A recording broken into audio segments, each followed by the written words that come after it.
Hello everybody, it's vanburman here and welcome to the computer desk of doom. This is probably the best I'm able to set it up at, and I'm a little bit worried because I'm gonna hopefully be showing you me building the Steam box, which, well, is going to be an absolute pain in the bum.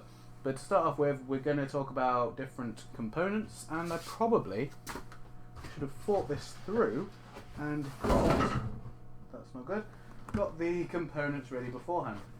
So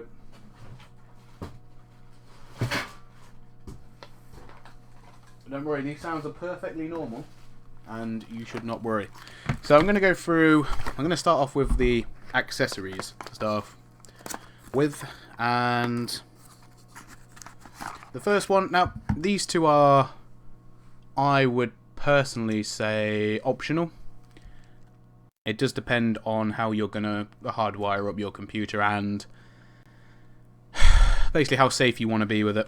So we'll start off with, we're going to look at, or we're going to see, is the wireless card, which will go into one of the PCIe slots on the motherboard, which obviously you'll be seeing later. I'm going to go through costs and everything later on as well, so I'm going to do a whole video on that and about how much it's going to cost you. But basically these are the antennas and they just screw on. Basically gives you extended range on the wireless, which of course a lot of people, if they were going to buy a Steam card, a Steam box, would want wireless.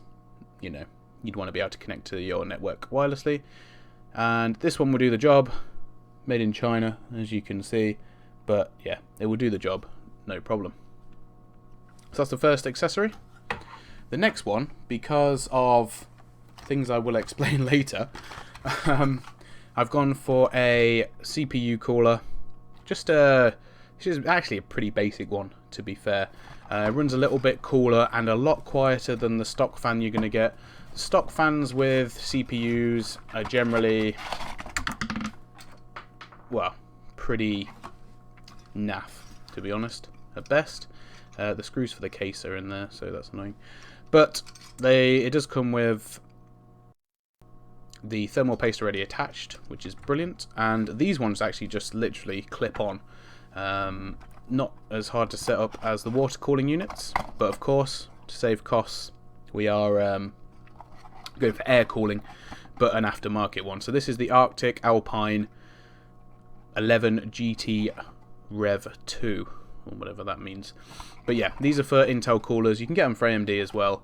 That obviously does tell you that we're going to be using an Intel CPU for this build, but I am going to give you a list or a couple of alternatives that you can use from AMD if, should you want to do an AMD build rather than an Intel one. So yeah, there's some good reviews about this that I've seen so far, and it should do the job that is required of it. And like I say, that will be explained later when I'm either discussing the processor or building the actual thing. No, that's not good. Yeah, that's really not good. Anyway, point is, they're the first two parts, and they're not expensive parts. They are optional. You could get away with using the stock fan, though I don't personally recommend it. And this will also make it quieter as well. And of course, if you're going to plug your computer in via the Ethernet, then you're not going to have to worry about the wireless card. So there you have it. There's the first part of my part specifications.